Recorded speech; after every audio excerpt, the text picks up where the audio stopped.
Hey folks, see if you've ever had this problem. You're trying to eat a little healthier, but you're in the grocery store aisle, you're looking at packaging, nutrition labels, and they're so confusing, you don't know what's good for you and what's not.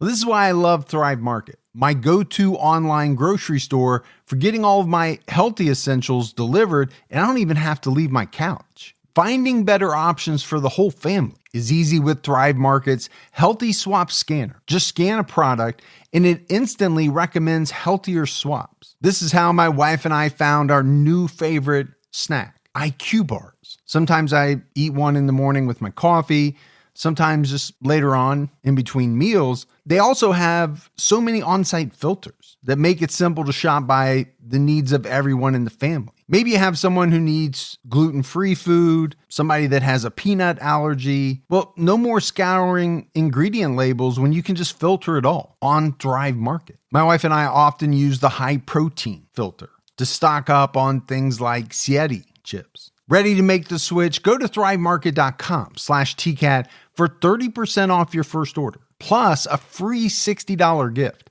That's THRIVE market.com/TCATT. thrivemarket.com/TCAT.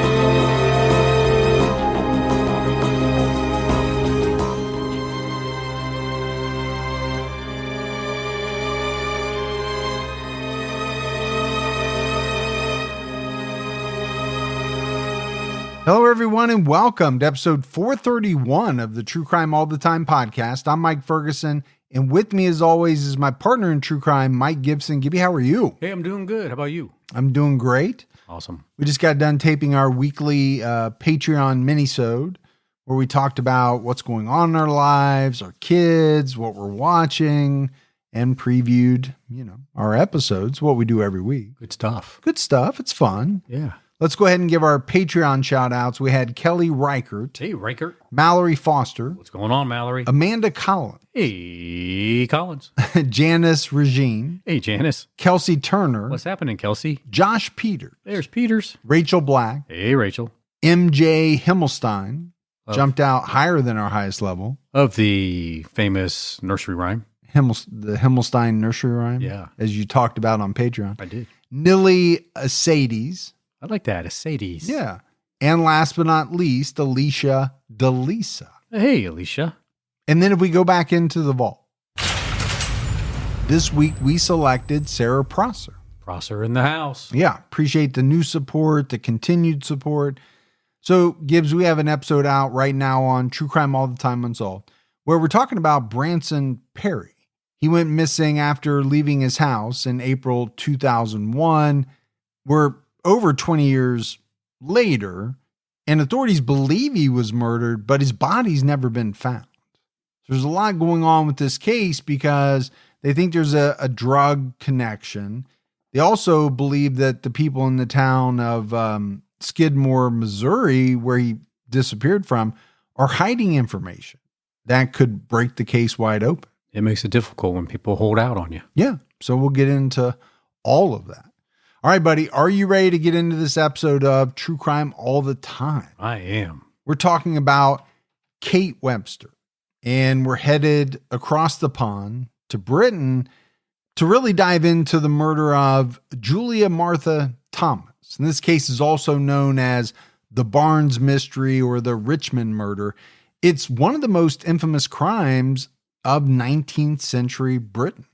Julia was murdered by her servant, Kate Webster, who then dismembered her remains and impersonated her for weeks before fleeing the country. So a little synopsis of the case there, but there's a lot to get into. Julia Martha Thomas was born in 1823 in England. She was a former schoolteacher and was twice widowed. Her second husband died in 1873. So this is like old school London, England. Was that an attempt at an accent, or did something happen to you as you were formulating that sentence. I'm not really sure. That old school really came out strangely. I got to be honest with you. Yeah, but I was just trying to, accentuate The positives? Yes. Oh, let's talk about, this woman being widowed twice. People died much younger back then. They did. So I think the chances of, being a widower even multiple times was much greater. In September 1878, Julia moved into a house in Richmond, southwest London. She lived alone, but she was an active member of her local Presbyterian church. And it was said that she had a lot of friends. Julia's doctor described her as a small, well-dressed lady. She was said to have an excitable temperament and was considered eccentric by some people. Excitable temperament. Well, you are not a small, well-dressed lady, but you have been considered by some as eccentric. I would say you do not have an excitable temperament. You're very even-keeled. I am. I, on the other hand, can get very agitated. Quickly. Excited is not quite the word, but I can go off in a heartbeat. Do you have a problem with rage? Yeah, I don't know if it's rage. I have had road rage issues. Oh, you have. Over the years, for sure. Julia traveled often without telling her family and friends where she was going and was sometimes gone for weeks at a time.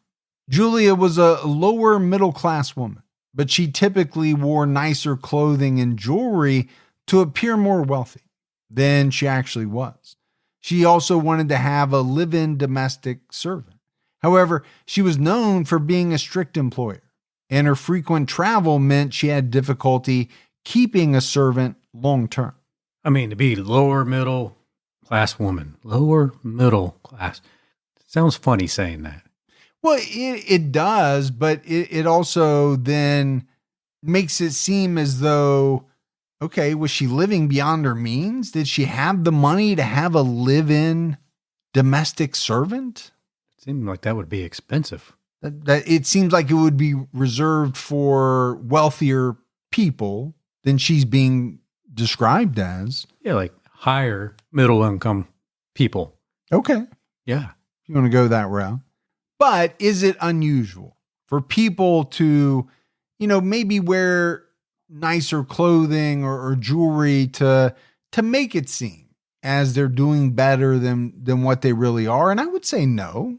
It's not unheard of. No. I mean, I know, you routinely wear, this Gucci fanny pack, which I think is way over the top. I've said it a lot. I mean, I know you think it makes you look more affluent. I think it does. I disagree. I mean, I got a good deal on it. I bought it in that alley. The guy said it was real. In January 1879, Julie hired 30-year-old Kate Webster, an Irish woman. Kate, whose birth name was Catherine Lawler, was born in 1849 near County Wexford, Ireland.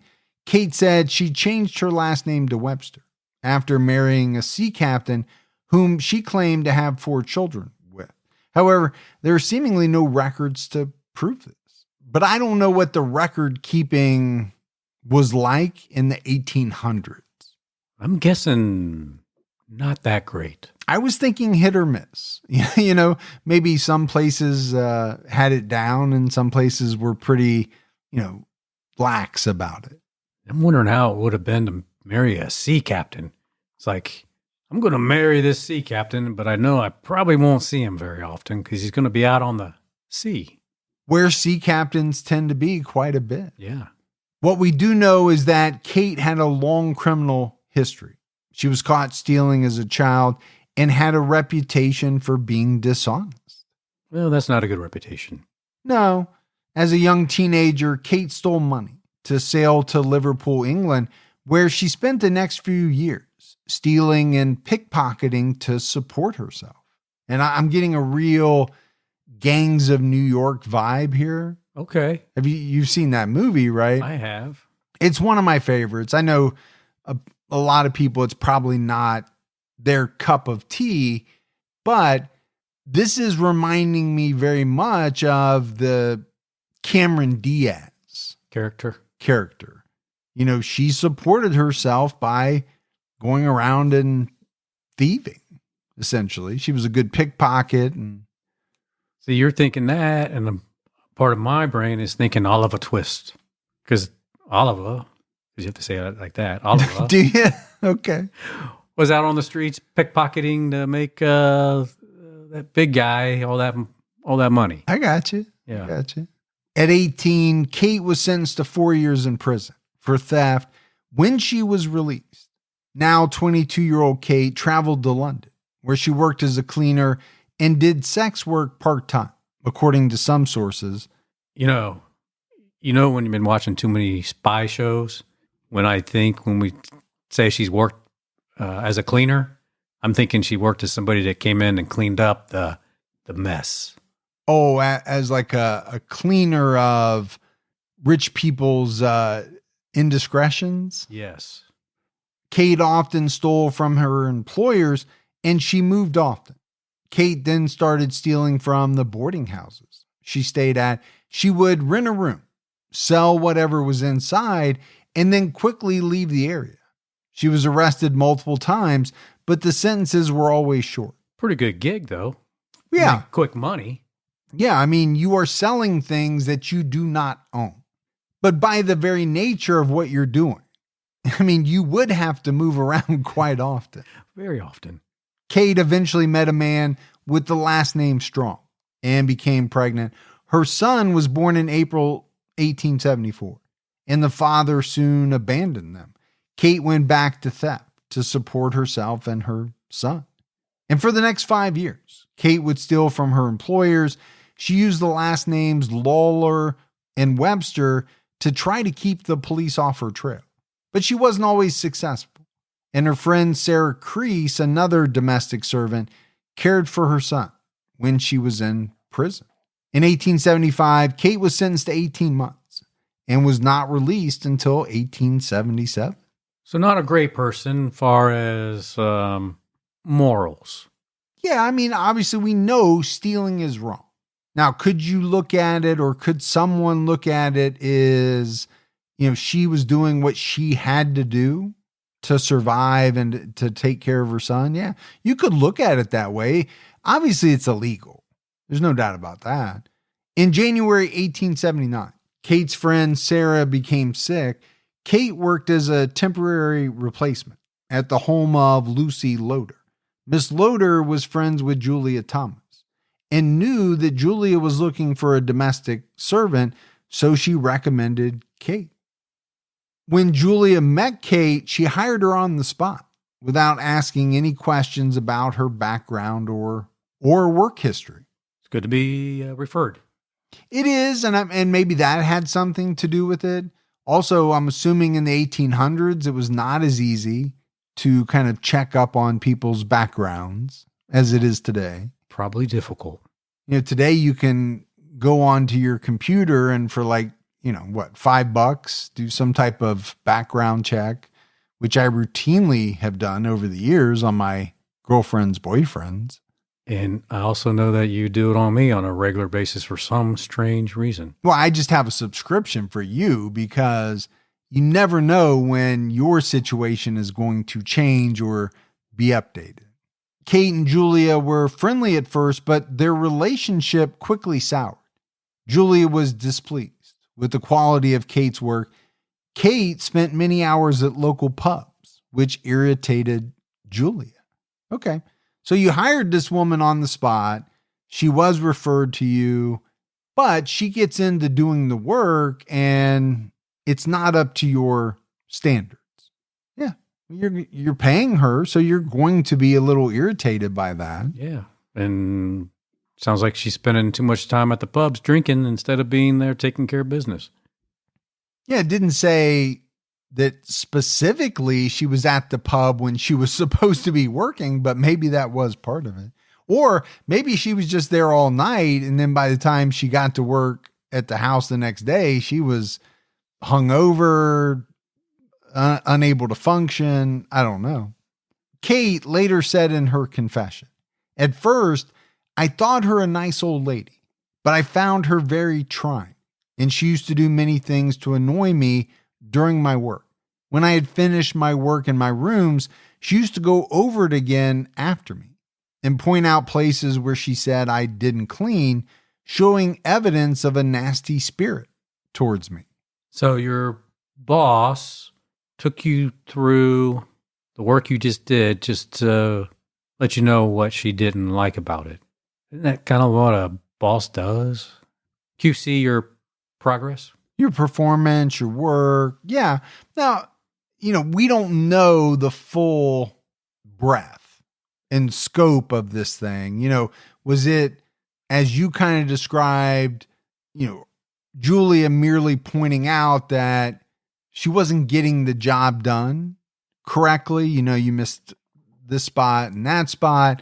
Or was it more of a very overbearing, white glove kind of, no matter what you do, I'm going to find something. We don't know. And that would be irritating. After several reprimands, Julia gave Kate a notice of termination. Her last day was supposed to be February 28th, 1879. Julia wrote in one of her final diary entries, "Give Catherine warning to leave." So she'd had enough. Julia was wary of Kate during the notice period. She knew that Kate was angry with her, and she was so nervous she asked friends from church and relatives to stay with her.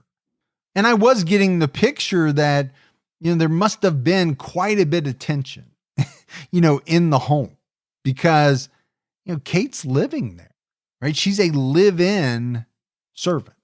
So when you're not getting along, it's going to be pretty awkward. You're going to feel that tension in the air. When February 28th arrived, Kate had not found a new job or housing and pleaded with Julia to let her stay over the weekend. Julia agreed, which was a fatal decision. That's why you should never change your terms. Set them, stick to them. Stick to your guns? Yes. Is that what you're saying? But this is also an example of something that you and I have been talking quite a bit about lately, which is, kind of one relatively small decision and the ramifications that it's later going to have. Yeah, huge. On Sunday, March 2nd, Julia went to church as usual. Kate had Sunday afternoons off, but was expected to be back in time to help Julia prepare for the evening service. Kate went to visit her son and then went to a pub. She got back late, which angered Julia. She reprimanded Kate and the two argued before Julia rushed off to the evening service.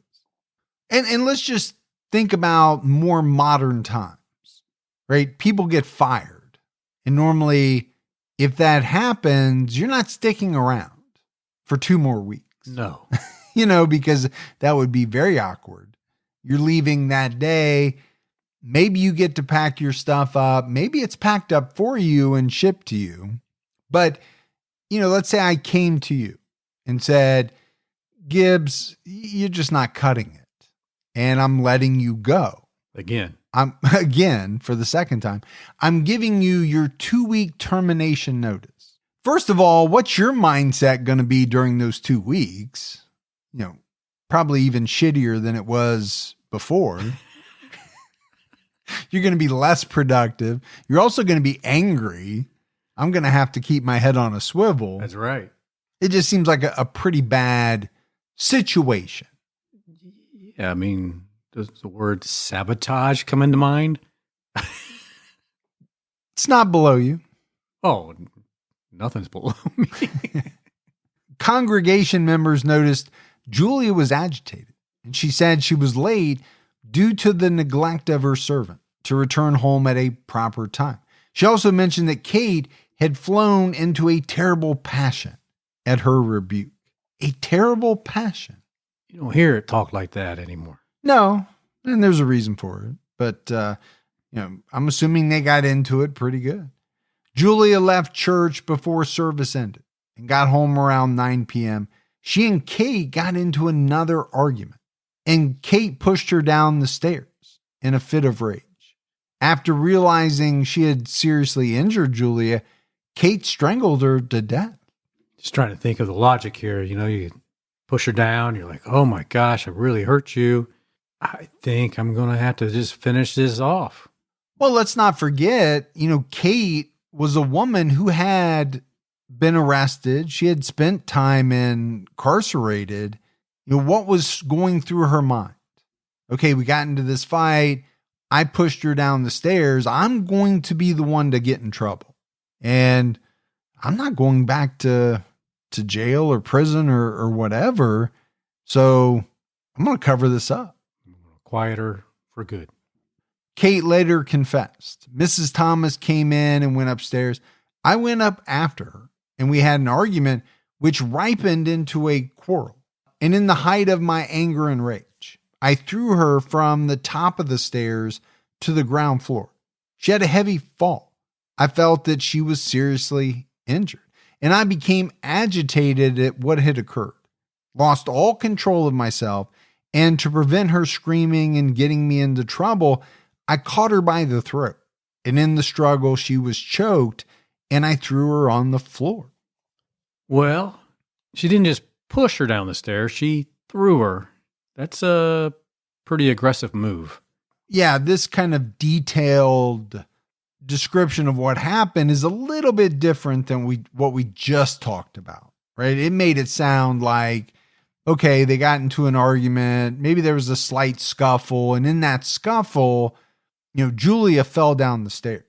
But when Kate says, I threw her from the top of the stairs to the ground floor, that's much different. It's a big difference. But you can tell she's really angry because while she's choking Julia, she says that she picks her up and throws her on the floor again. Yeah, I was caught a little off guard, or I was perplexed a little bit by I caught her by the throat, and in the struggle, she was choked. It's almost as if she's saying, I just didn't outright choke her. I just happened to have her by the throat. We were struggling around and, I strangled her to death. Well, that's not how it happens. No. We know that. Julia's next door neighbor, Mrs. Ives, heard a thud that sounded like a chair falling over, followed by silence. She didn't think much of it at the time. And we always talk about the similarities, right? Between, a case like this, which is very old, right? Hundreds of years old, to a more modern case. And this is something that you could see happening. Let's say you lived in an apartment complex and you heard a thud from upstairs, but then you didn't hear anything else. Could you rationalize that was a chair falling over? Or do you feel like you need to pick up the phone right away and call 911? And I would say most people wouldn't. I agree with you. Don't let allergy season slow you down. Get common allergy meds for as little as $15 with GoodRx. So you and your family, pets included, can stop allergy symptoms before they start. GoodRx is free and easy to use. Just search for your prescription on the website or the app, compare prices, and get a free coupon to show your pharmacist. Save at over 70,000 local pharmacies nationwide, including Walmart, Walgreens, CVS, Publix, Kroger, and many more. Check GoodRx before every trip to the pharmacy to save up to 80% on both brand and generic medications. And did you know GoodRx rewards you for saving money too?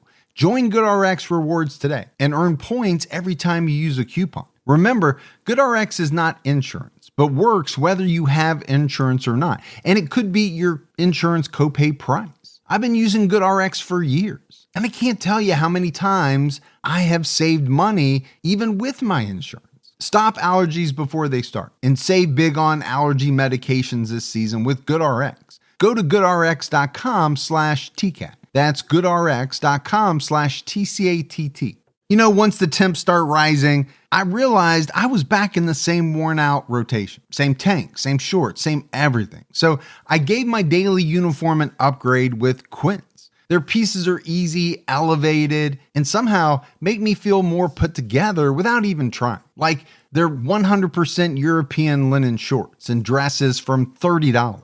Luxe swimwear, Italian leather platform sandals, and so much more. The best part, everything with Quince is priced 50 to 80% less than what you'd find at similar brands. By working directly with top artisans and cutting out the middleman, Quince gives you luxury without the markup. And Quince only works with factories that use safe, ethical, and responsible manufacturing practices and premium fabrics and finishes. I'm getting ready to stock up on shorts for summer from Quince, and I know they're going to be amazing because everything I've ordered has been of the highest quality, and the prices are amazing. Treat your closet to a little summer glow up with Quince. Go to quince.com/TCAT for free shipping on your order and 365-day returns. That's QUINCE.com/TCATT to get free shipping and 365-day returns. Quince.com/TCAT. After killing her employer, Kate had to figure out how to dispose of the body. She said, "I determined to do away with the body as best as I could. I chopped the head from the body with the assistance of a razor, which I used to cut through the flesh afterwards. I also used the meat saw and the carving knife to cut the body up with. I prepared the copper, which apparently is a laundry vessel, with water to boil the body to prevent identity. And as soon as I had succeeded in cutting it up, I placed it in the copper and boiled it. I opened the stomach with the carving knife and burned up as much of the parts as I could." Wow. Yeah, wow. Think about all that right there. First of all, that's a boatload of work. If you really boil it down, no pun intended, because she actually did boil her down. But imagine the work that goes in to what some of these killers do in trying to hide a body. I get it. You don't want to get caught. So you're willing to put in that work. Also, pretty gruesome for a relatively young woman to do. Yeah, I mean, cutting a head off with a razor, moving on down to the rest of the body parts, cutting open the stomach. But there again, when you talk about cases from different centuries, is this case that much different than something that's happened in the last 5-10 years? And I would say no. No. How does she know how to do this? And how does she know to boil the body parts in the water to distort them? Well, you could make the argument that maybe she's killed and dismembered before, but you could also make the argument that some of this stuff is, for some of these killers, just trial and error or common sense. Meaning, obviously, if I use a really sharp tool or a saw designed to cut through bone, I should be able to do this, and this. Very disturbing. It is. Nearby neighbors noticed an unusual foul odor, but again, they didn't think much of it. They also saw Kate cleaning and making frequent visits to the pub. Now, today, if you smelled, really foul odor, it's probably going to get your attention pretty quickly. Oh, I would think so and hope so. Yeah, I kind of go back to, somebody like Jeffrey Dahmer. It was said that some of the other tenants in the apartment building, they started smelling this foul odor.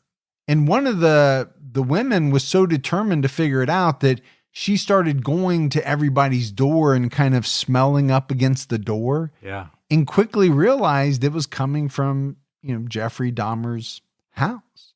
But my other thing is in, 1800s Great Britain, I'm not sure everything smelled like roses and lavender. Yeah, I think you're probably right. I think people probably didn't bathe the frequent rate they bathe today. So you probably had just normal body odor smells and the smells of the plumbing back then versus today. Yeah, maybe raw sewage. Yeah, I don't know if people were still throwing their piss pots out the window, things like that. But you see that in movies and you're just like, whew, okay, that must have been a rough time. Yeah, I'm thinking the same thing. Like, is that a puddle of water out in front of the house, or is that a puddle of piss? Or a baby Ruth. Or a baby Ruth. Kate later admitted she was greatly overcome, both from the horrible sight before me and the smell. I bet she was. How could you not be? Set aside the fact that you took someone's life. You are now living with a dismembered, decomposing body and all of the sights and smells that would come along with it. Kate put most of the remains in a box, but Julia's head and foot would not fit. Authorities believe she put the head in a black bag to dispose of it in a separate location. I'm surprised she didn't try to get rid of all this earlier. It does sound like she waited a little while.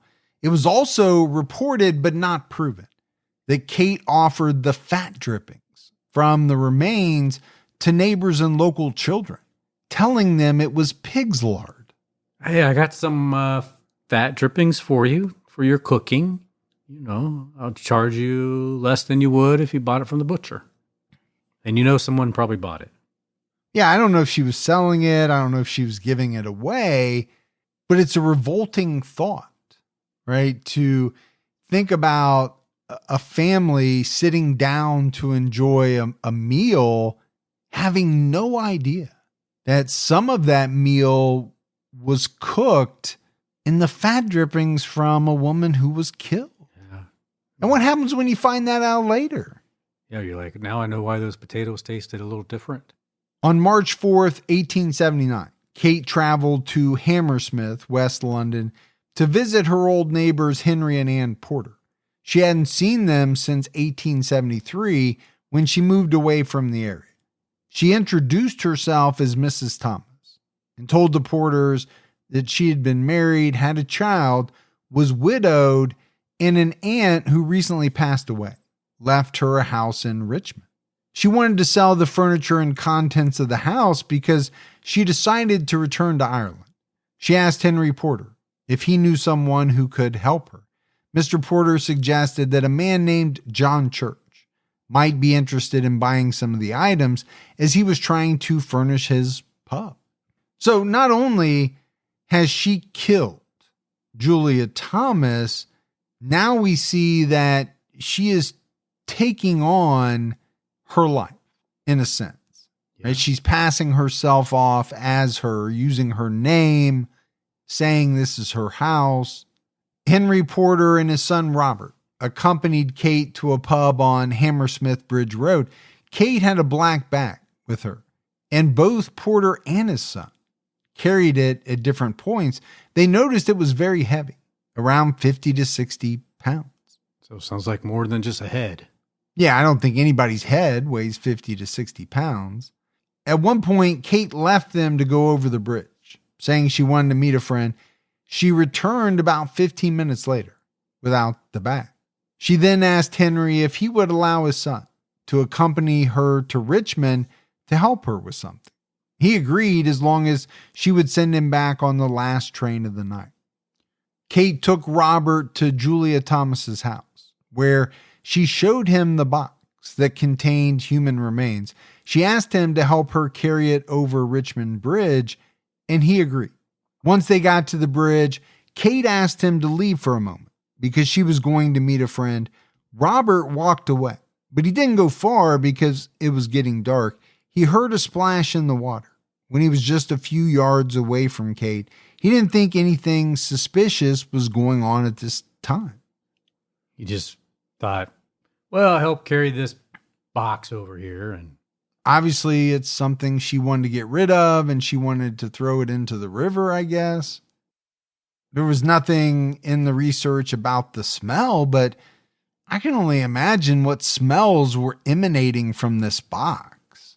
I don't even want to think about how nasty that had to be. So a little surprising that maybe he wasn't suspicious just because of that. Kate rejoined him a few minutes later. She told Robert it was too late to send him home on the train since it was around 11:30 p.m. Robert spent the night in Julia Thomas's house. On March 5th, a coal porter named Henry Wheatley discovered the box in the River Thames at Barnes Bridge. He thought the box might contain the proceeds of a burglary, so he pulled it out of the water and opened it up. Inside, he found what he described as a mass of white flesh. He thought it was butcher's offcuts, but he contacted the police and it was identified as human remains. Imagine opening that up and seeing that and thinking, oh, it's just those scrap things. And then finding out later that it was actually human remains. Yeah, we talk about it all the time, right? People finding things. You know, you find a suitcase, right? Are you going to open it up? Here, this guy thinks he's found the booty from some great robbery. Who knows what's in that box? Yeah. It's going to be pretty tempting to open it up. And also, I think, very shocking once you do. And then even more shocking when you find out that what you're looking at are human remains.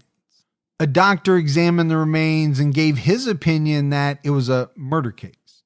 He initially thought the victim was a 20 to 30-year-old woman. And I wonder how he got to that opinion, Gibbs. Well, a box full of human remains will do that for you. Yeah, you would think so. You know, I get it. It's his opinion. This was a murder. I don't know what other way you could go. You're not going to be able to rule it a suicide, right? Nobody cuts off their own head, cuts their body into pieces, and then puts them in a trunk. I think that's physically impossible. I think it would be very impossible. Also, how would that be an accident? You could say, you know, you got in the trunk for whatever reason, it locked on you. Right. But your head would still be with you. Exactly. A few days later, a human foot and ankle were found on a lot in Twickenham, London. An inquest resulted in an open verdict for the cause of death, and the remains were buried at Barnes Cemetery on March 19th. But here's the thing, right? Julia Thomas had not yet been reported missing, but the papers were reporting on the remains found in the box, which became known as the Barnes mystery.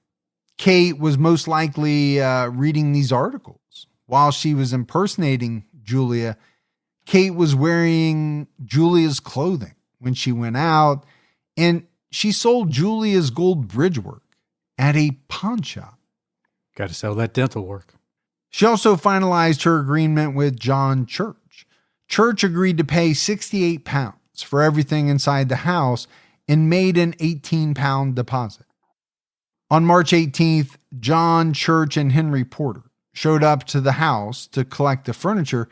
Kate answered the door and they started moving items into Church's delivery vehicle.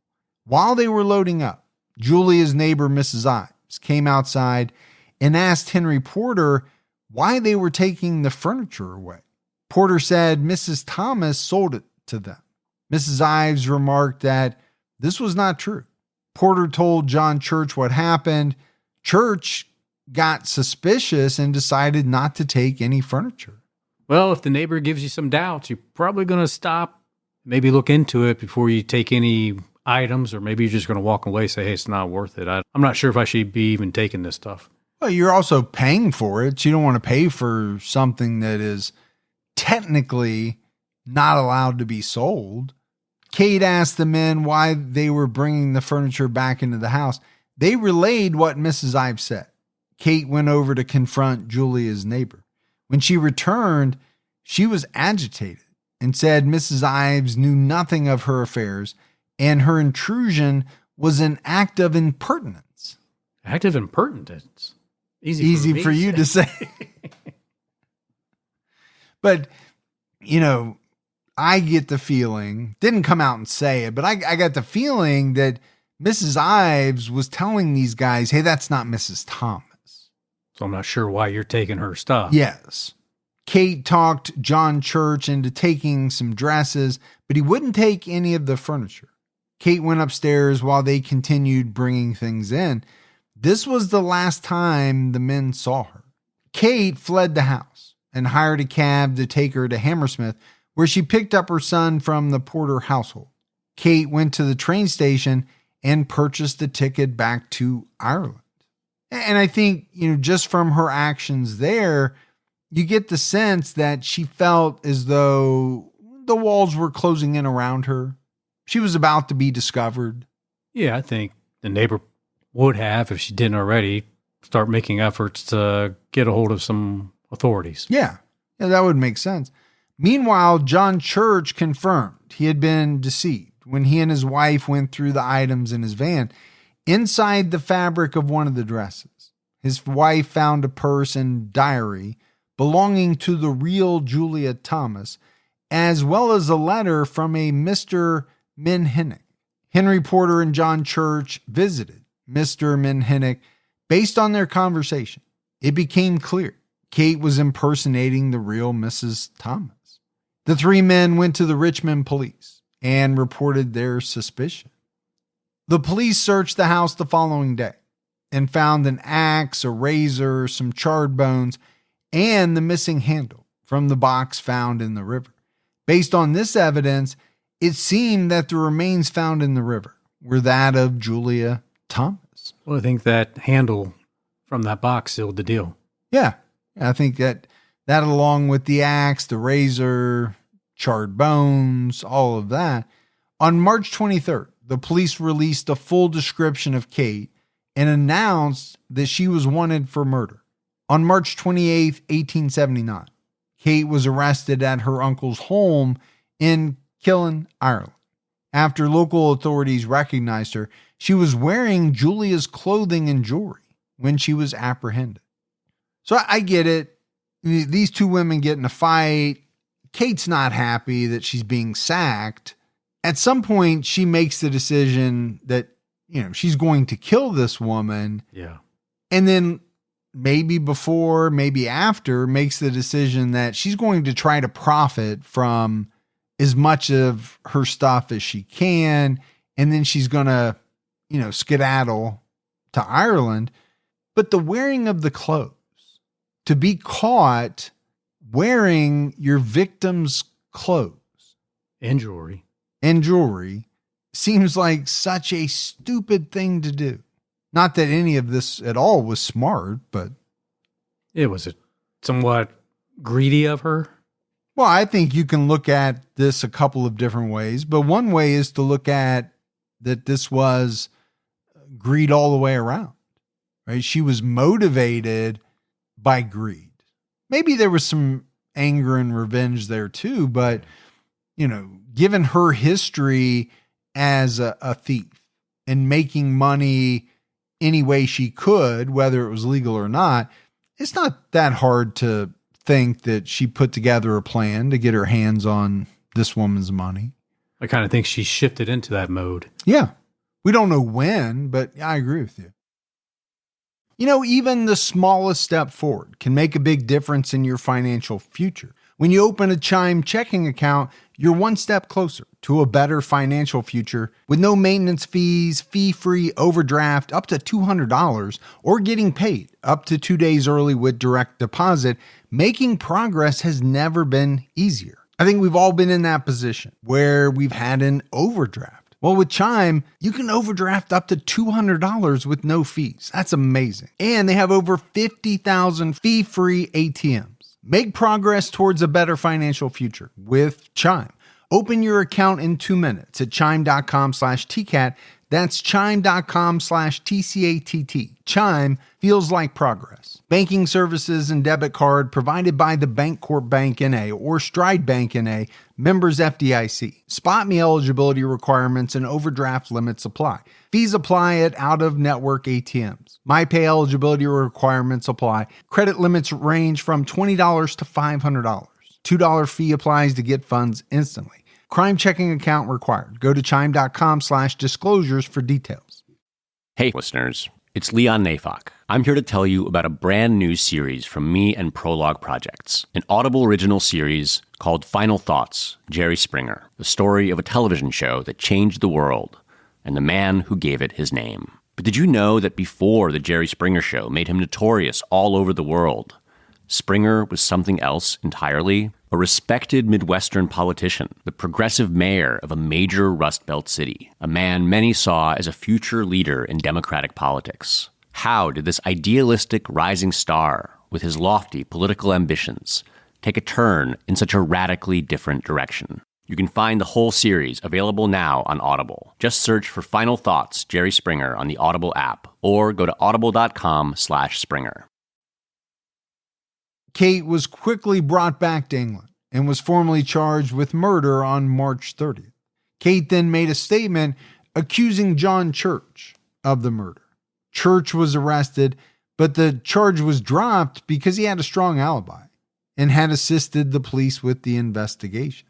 So, again, as you draw parallels between very old cases and new cases, you see pretty much the same thing has happened for hundreds and hundreds of years. Human nature. Yeah. I'm caught. Who can I shift the blame to? Yeah. I'm going to blame this John Church guy. And I thought it was rough because they did arrest him basically on the word of this woman. And it was only later that they dropped the charges because they figured out he couldn't have done it. On July 2nd, 1879, Kate Webster went to trial at the Central Criminal Court. The prosecution informed the jury that Julia Thomas hired Kate in January 1879. In March, Julia's neighbors realized they hadn't seen her for some time. And obviously, we know this was because she had been murdered by Kate. But also think of that timeline. Right? It's not like Julia worked for her for a very long period of time. No, she didn't. One of the key witnesses was a hat maker named Mary Durden, who testified that on February 25th, Kate told her she was going to Birmingham to take control of property left to her by a recently deceased aunt. The prosecution argued this was premeditation because it occurred 6 days before the murder. Oh.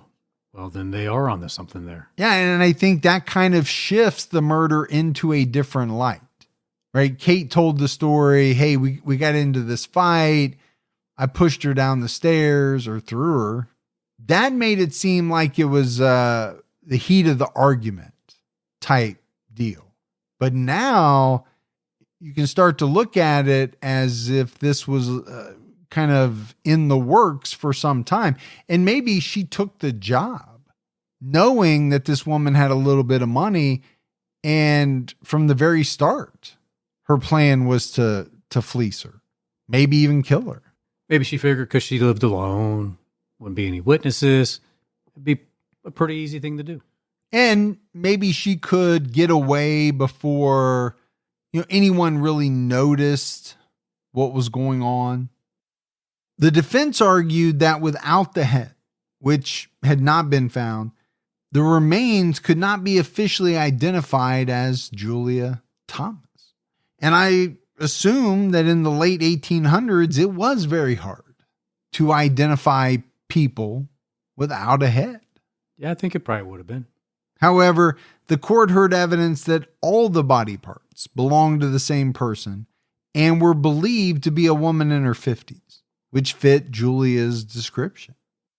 And I think, this is where when you think about a jury and what they're up against, you kind of have to ask that question. Okay, can you prove that this is Julia Thomas?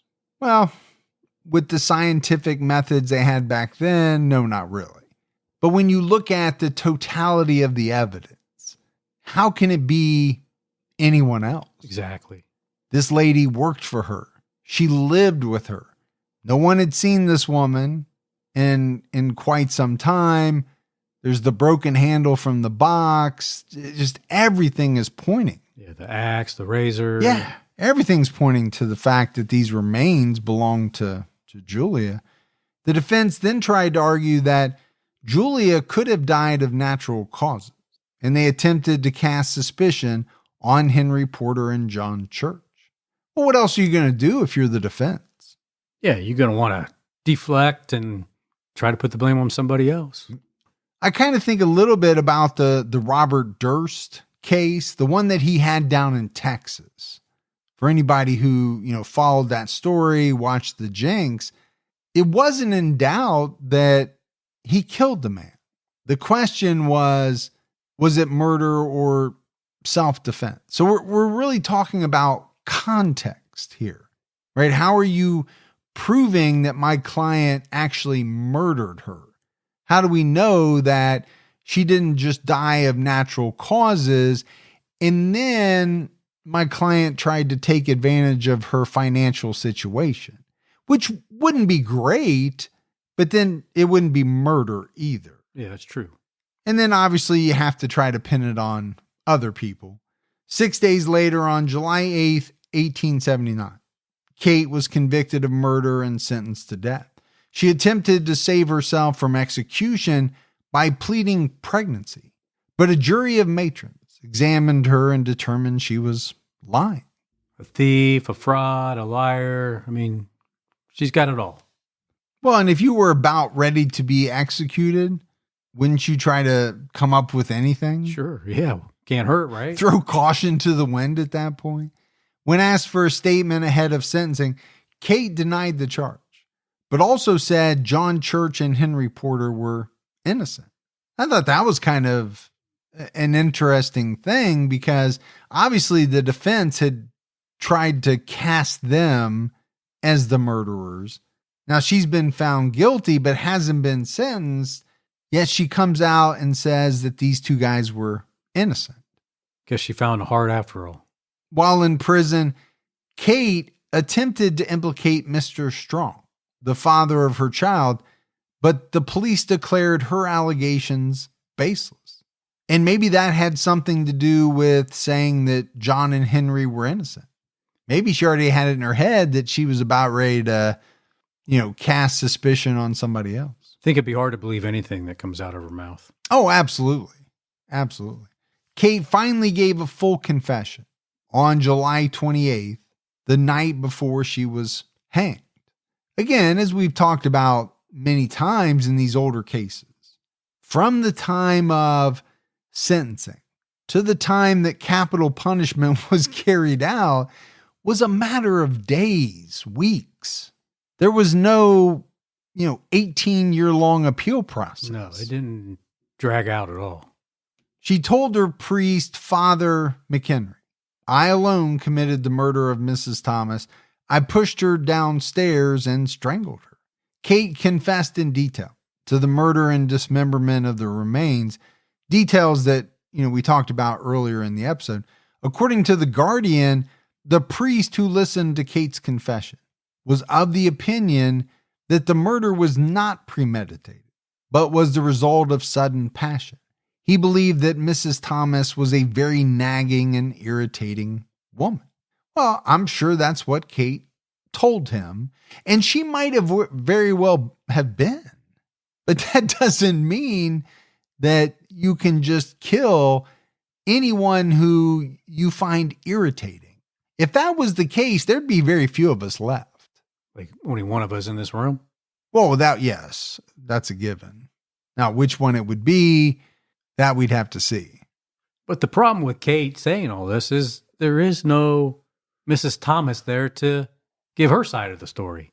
Oh, yeah, absolutely. And that is the problem in many cases, right? That's why the jury is left with, evidence in cases, but they're also left with the narrative put forth by the prosecution, and then usually a very opposite type of narrative put up by the defense. Kate Webster was hanged at Wandsworth Prison on the morning of July 29th, 1879. People gathered near the jail in hopes of witnessing the execution, but it was carried out within the prison walls. And that kind of surprised me because my thought was back then, I would have thought it would have been much more open. Yeah. To the public in some way, but maybe by that time they had stopped doing that. I don't know. Didn't they used to have them out in the public to help deter or deter. Yeah, You and I deter. have gone over this word many times. I was trying to use the old English version. Oh, deter. Yes. Okay. That way people didn't go out and do those bad things. Like, this is what happens to you if we catch you. Yeah. So don't do them. Yeah, I think that was part of it, a big part of it. Now, I think, as sad as it is to think about, a lot of people looked at it as a form of entertainment. Yeah. There's no radio, there's no TV. You want to go down and watch somebody get hanged? All right, I ain't got nothing else to do. All right, I'll meet you down there, or let's go down there together. The case was considered closed, but Julia Thomas's head remained missing for 131 years. That's a long time. On October 22nd, 2010, workers at the home of presenter and biologist David Attenborough were excavating the former hole-in-the-wall pub in Attenborough's garden and found a human skull under the foundation. David Attenborough. It's just amazing that he's kind of brought into the case. Yeah. This pub was just 100 yards from Julia Thomas's former residence. Because of the close proximity and the way the skull was hidden, it was thought that it could be her remains. A coroner's inquest into the skull opened on October 26, 2010.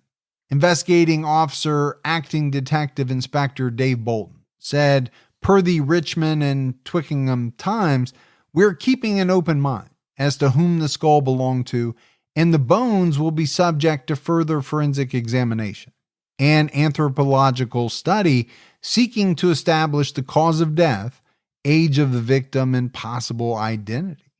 And the one thing I think this does is it shows you how infamous a case this was. Sure. They find a skull and almost immediately think, well, maybe this is the skull of Julia Thomas. It's the one we've been waiting on. That's been missing for 131 years. The police appealed for any relatives of Julia Thomas to come forward for a DNA analysis. In July 2011, the Barnes mystery was finally solved when the skull was identified as the remains of Julia Thomas. The police were unable to trace Julia's family, so they relied on other methods for identification. Carbon dating placed the skull between 1650 and 1880. The skull belonged to a white female of menopausal age who was missing teeth. Julia Thomas wore false teeth at the time of her death. The skull was found on Victorian-era tiles, and Julia lived down the street from the pub. So obviously by 2010, DNA had advanced pretty significantly. But if you can't find a single person related to her, okay, that makes it pretty tough. It does. The coroner recorded a verdict of unlawful killing and the cause of death as asphyxiation and a head injury. The skull had fracture marks consistent with a fall down the stairs and low collagen levels consistent with being boiled, which fit Kate Webster's confession. I'm pretty sure they're feeling pretty good about this. Yeah. I mean, can they conclusively say it? No. But all signs, right, are pointing to the fact that this is, her skull. There was still an element of mystery to the case because it was not known where the rest of Julia's remains were buried. And over a century later, this remains an infamous case from the Victorian era, primarily because of the horrific manner in which Kate Webster disposed of Julia Thomas's remains and the way she attempted to impersonate Julia and sell her property before neighbors became suspicious. And I know I say it a lot, but every time we do one of these older cases, I am struck by how vicious and depraved some of the acts are. We kind of think of some of these really macabre true crime cases being newer, but they're not. I mean, this has been going on for hundreds and hundreds of years and longer.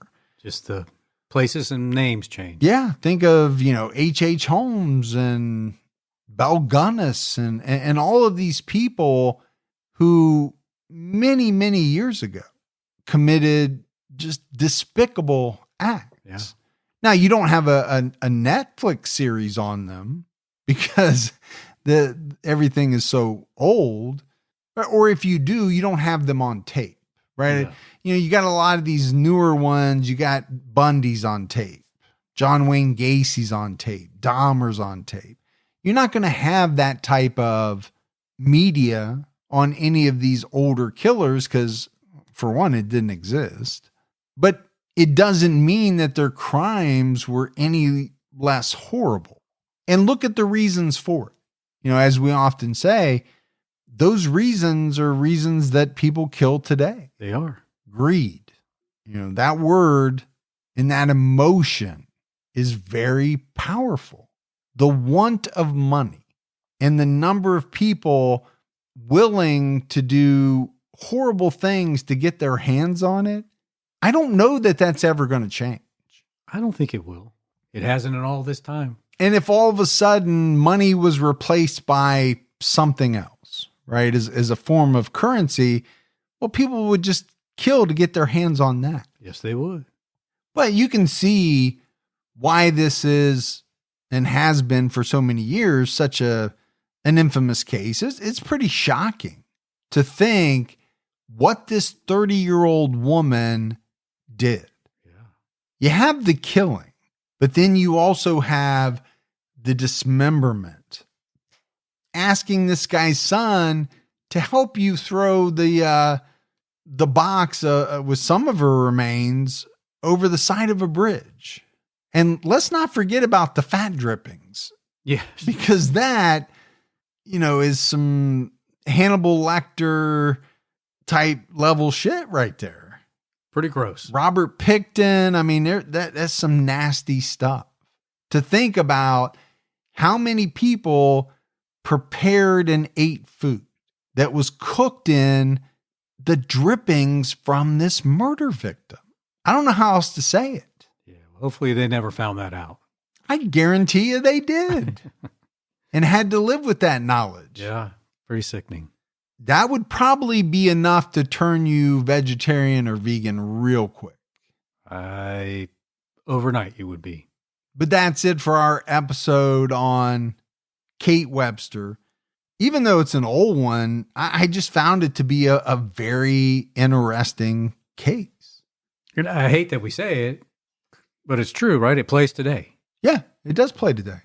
If you changed the names and the dates and told the story, you wouldn't bat an eye. Nope, not at all. That this happened today. Now, you'd still be as disgusted by it. And in some ways, you know, maybe naively, I'm almost more shocked that this happened in the 1800s, I guess. I don't know why. I'm not sure why. But we got some voicemails, Gibbs. You want to check those out? Let's hear them. Hi, this is Savannah from Louisiana. Kind of awkward. I've never done anything like this before, but I was listening to the Stephen Epperly case, and I thought it was funny. You made a comment about how the younger generations now, they stay at home for longer and they live at home and they're more okay with it. I just thought that was so funny.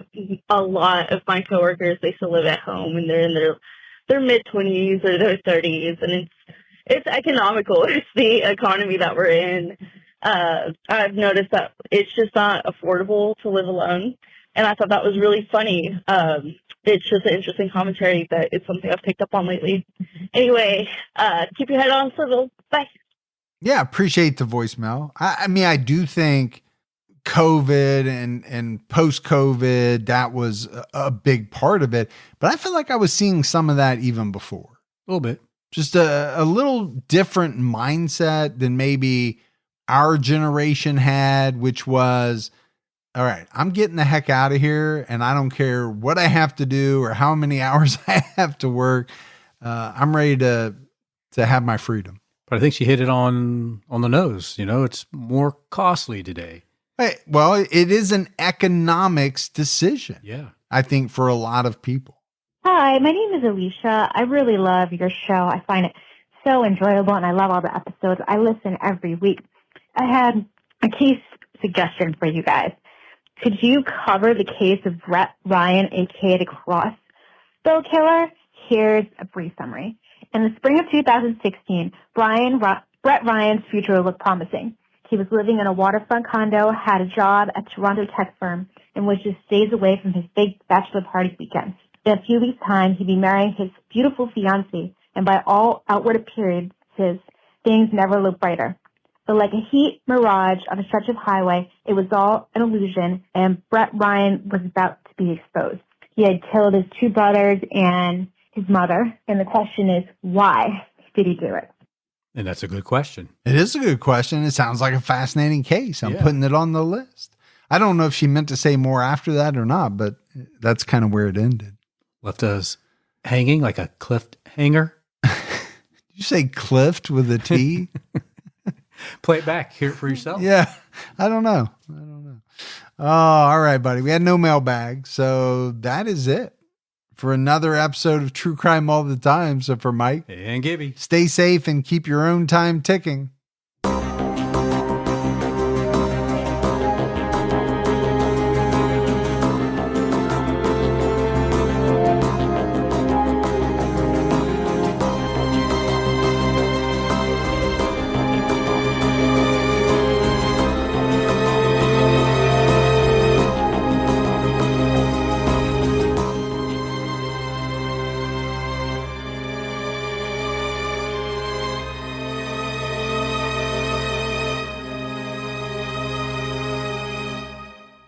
How did the internet go from this You could actually find what you were looking for right away, bang. to this? I feel like I'm in hell.